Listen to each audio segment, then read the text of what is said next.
एक और बात पढ़ने की हम कोशिश करते हैं, that is basically what are the types of capital that business haves. Capital वैसे तो अगर हम बात करें तो हमारे दिमाग में शायद there is one concept of the capital only, कि शायद प्लांट एंड मशीनरी को, बिल्डिंग्स को हम कैपिटल कहते हैं, but in business we talk about more types of capital. वो टाइप्स ऑफ कैपिटल क्या है? फाइनेंशियल कैपिटल है। फाइनेंशियल कैपिटल क्या है?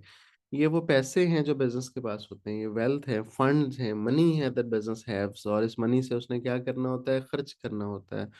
The business has to pay wages, the business has to pay purchase capital machinery वगैरह वगैरह।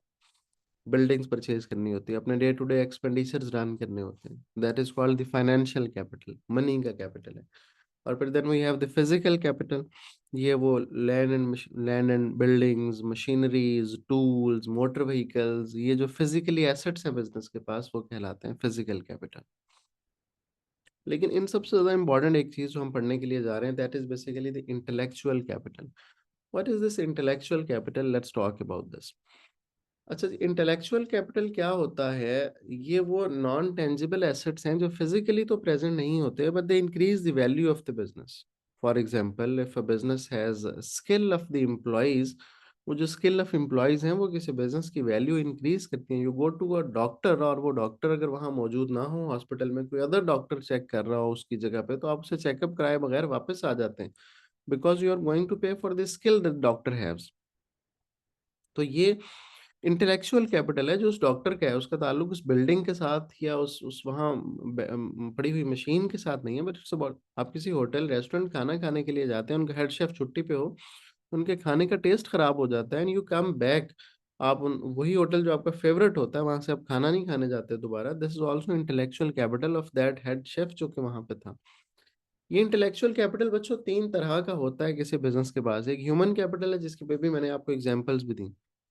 एक relational capital भी होता है। ओवर द इयर्स जो बिजनेस ने रिलेशनशिप डेवलप कर रखे होते हैं with the employees for example, जिसकी वजह से they stay loyal in the business for the longer run, with the customer जिसकी वजह से वो रीबाय करते हैं बिजनेस की प्रोडक्ट्स, विद द सप्लायर जिसकी वजह से वो क्रेडिट पे स्टॉक भी दे देते हैं बिजनेस को और दोबारा से जल्दी पैसे भी नहीं मांगते। तो that is also the intellectual capital, जिसको हम रिलेशनल कैपिटल कहते हैं। इसी तरह स्ट्रक्चरल कैपिटल भी होता है किसी बिजनेस का। ये वो इंफॉर्मेशन है जो बिजनेस ने ओवर द इयर्स ऑब्टेन की है। हम उस इंफॉर्मेशन के बिहाफ पे we can do better business as compare to the new one who is entering into the market and doing the business. तो इट्स बिकॉज ऑफ दोज, ये जो capital है that is called intellectual capital. इसको हम क्या कहते हैं? Structural capital कहते हैं। तो तीन तरह का कैपिटल हुआ इंटेलेक्चुअल।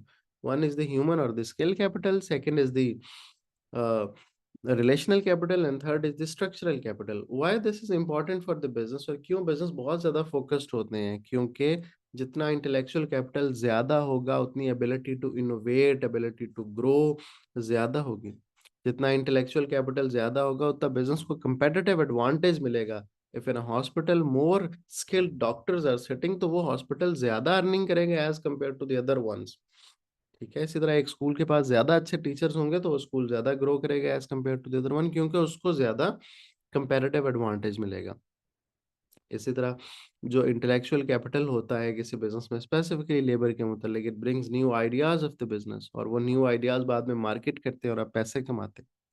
इसी तरह if the intellectual capital is there, तो it strengthens the brand image, और उसकी वजह से ब्रांड जो है वो ग्रो करता है।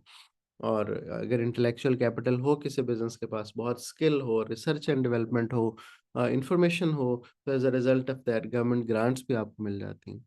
और इसी तरह if a business have the intellectual capital, तो आपके जो इन्वेस्टर्स हैं, they are more likely to give you more money, because they will realize ultimately कि this business is going to have wonders, और ये बहुत ऑसम जॉब करने वाला है, क्योंकि इसके पास बहुत ज्यादा आइडियाज और बहुत ज्यादा स्किल्स। द क्वेश्चन इज कि बिजनेस अपना इंटेलेक्चुअल कैपिटल कैसे इंप्रूव कर सकता है? How we improve the intellectual capital? तो उसके लिए हम क्या कर सकते हैं? We can train the workers for example, we can recruit new external employees जो बाहर से हैं और नए आइडियाज लेके आए। We can increase the expenditure on R&D for example. we can register our ideas, we can gain patents, copyrights, trademarks जो कोई और कॉपी ना कर सके। For example if you look at सरासिस बुक, तो वहां पे लिखा होगा registered in the name of student resource and सरासिफ, इफ समवन अदर कॉपीज, तो वो फिर लॉ सूट हो सकता है। तो ये ये भी आपके इंटेलेक्चुअल कैपिटल का सोर्स बन सकता है if you register your ideas and your working. और फिर it improves the relationship with the supplier. अगर आप सप्लायर को टाइमली पेमेंट करें, आपके रिलेशनशिप उनके साथ पॉजिटिव और इम्प्रूव्ड हो जाएं, तो रिजल्ट निकलेगा कि आपका इंटेलेक्चुअल कैपिटल भी गुड इनफ हो जाएगा। और अगर आप एम्प्लॉइज़ को सेल्फ डेवलपमेंट की हैबिट डालें, वो खुद से ट्रेनिंग्स में इन्वॉल्व होते चले जाएँ, डेवलपमेंट्स में इन्वॉल्व होते चले जाएँ, this also improves the intellectual capital. तो ये रिले कस्टमर के साथ रिलेशन भी इम्प्रूव करने से these are the ways through which you can improve the intellectual capital of the business. तो intellectual capital is very important, इस पे क्वेश्चन भी बहुत आता है और ये हमने इसके बारे में डिटेल्स पढ़